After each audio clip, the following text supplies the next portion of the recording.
Talk to you today about solving problems with video games.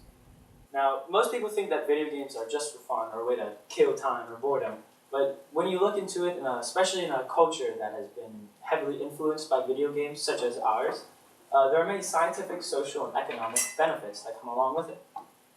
Video games help improve your health. In fact, in a research study done in the US, researchers found that people who played 3D video games, games like Fortnite and where you're in a 3D environment, they helped increase memory by 12% over people who didn't play video games or played a 2D video game, like a platformer like Mario. This is significant because that's the same amount of age decrease that people normally experience from the age of 40 to 75. This means that video games and brain games, such as video games, can be helped used to combat Alzheimer's and natural age loss in aging adults. Also, in research carried out in the US, the researchers found that kids who played video games learned at a faster pace, were able to have a much higher learning capacity than those who didn't. This is credited to the video games' abilities to kind of train the muscles in the brain that help you learn.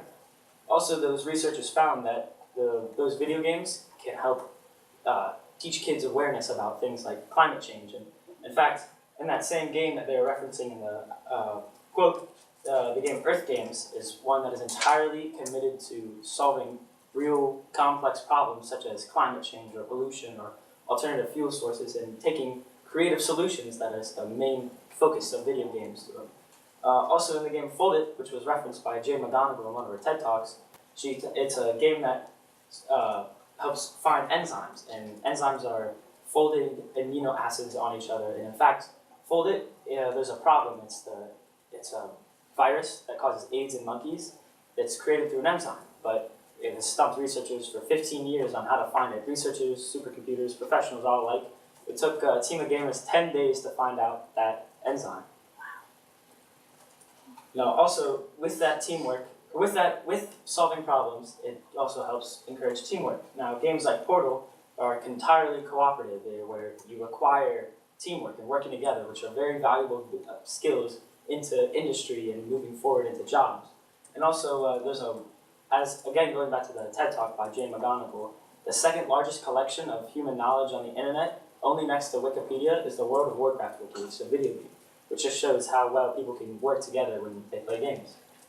Now, going back off of what I said about teamwork, people who don't necessarily play sports or compete in a team, but they love video games, can now play video games together cooperatively. They can learn how to play together towards a common goal that most people miss when they don't play in a sport or like a team of some sorts.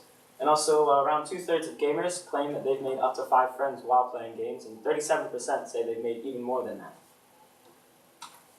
Translating that teamwork into real work, a new study from the Economists Incorporated reports that the video game industry added $4.9 billion to the U.S. gross domestic product last year.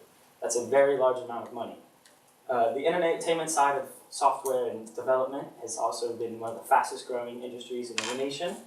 And the average young person today in a country with a strong gamer culture will spend at least 10,000 hours playing video games by the age of 21. Now, this is massive because video games help teach you like teamwork and finding creative solutions. And by the age of 21, that means that people will become an expert in these sorts of things, which are very beneficial in the job market. And another great thing about video games is that they can help turn a passion into a real job. Taking a quote from the Nintendo corporate president, Satoru Iwata, he claims that on his business card, he's a corporate president. In his mind, he's a game developer, but in his heart, he's a gamer. This just is evidence towards if you love what you do, you never work a day in your life. The future implications of this are that we should encourage creative solutions through games, such as Earth Games and Fold It, where you can help find real problems and fix them through this. And I believe that using government resources or other major places of resources, they should help use gaming as an outlet for change and spreading awareness. And you should also encourage passions at a young age, such as gaming, to help these kids find a way in the world. The only implication that is negative is that addiction is quite popular and can lead to things such as procrastination or actual serious health negatives. And now, the only way that this can happen is if you don't teach moderation along with it, which kind of falls into the gamer's perspective. They have to know when to stop. and when it's too much. And the Margaret Thatcher, in a speech to the UN, she described that, in a speech to the UN on climate change, describes, "Mr. President, the evidence is there. What do we need as the international community to do about it?" I believe that we need to use gaming to help solve problems like these. Thank you.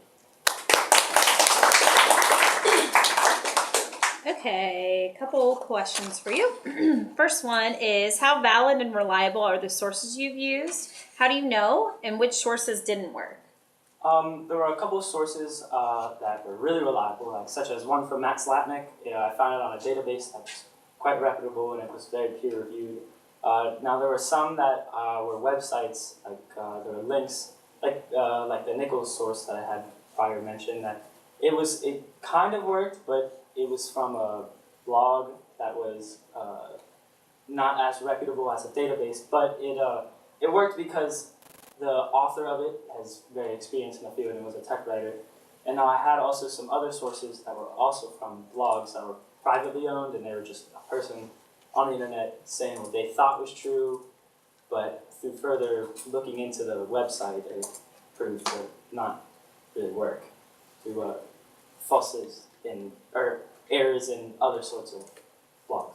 Okay, and your second question is, explain the level of certainty that you have about your conclusion, solution, or recommendation.